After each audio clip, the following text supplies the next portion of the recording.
signed on the 1st of August 2007. That is an Emancipation Day. It was a public holiday, but Ashley Singh was obviously working since he signed this document. This company received the following duty-free concessions, all authorized by Ashley Singh and received by Bobby Ramroop.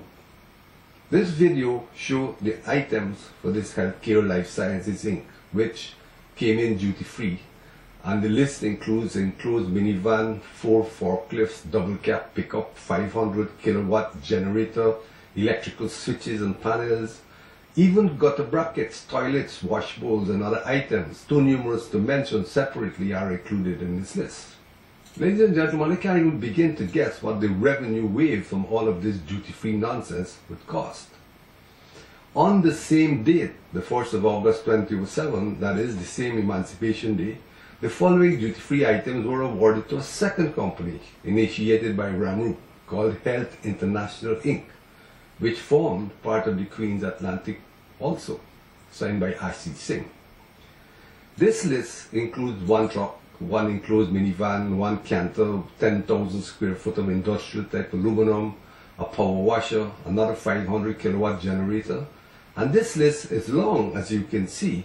It contains 89 items, but many of the items contain multiple amounts of the same thing. Example, item number 24 is for 50 rolls, and I repeat, 50 rolls of 1 by 2.5 millimeter single core cable, color red. Of course, there are also similar amounts for black, green and yellow cable on this order as well.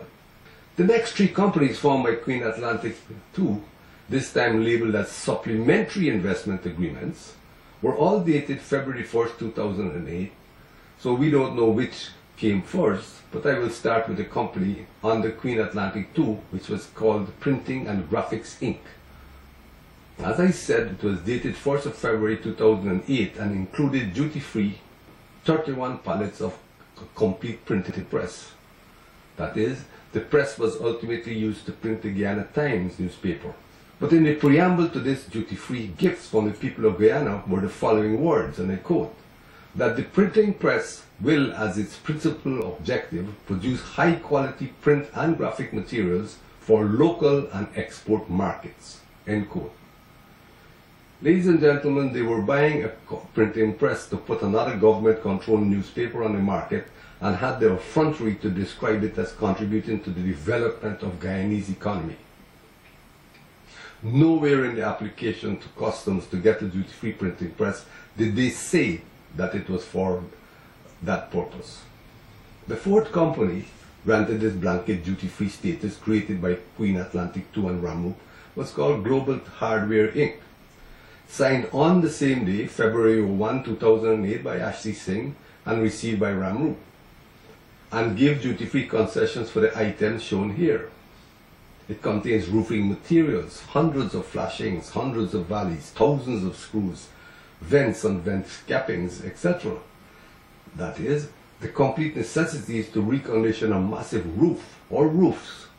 Now remember that Luncheon said on the oath that he is not aware of what amount of money this complex and the buildings were sold for to Ramroop, and that there was no competitive bidding during any of these shenanigans.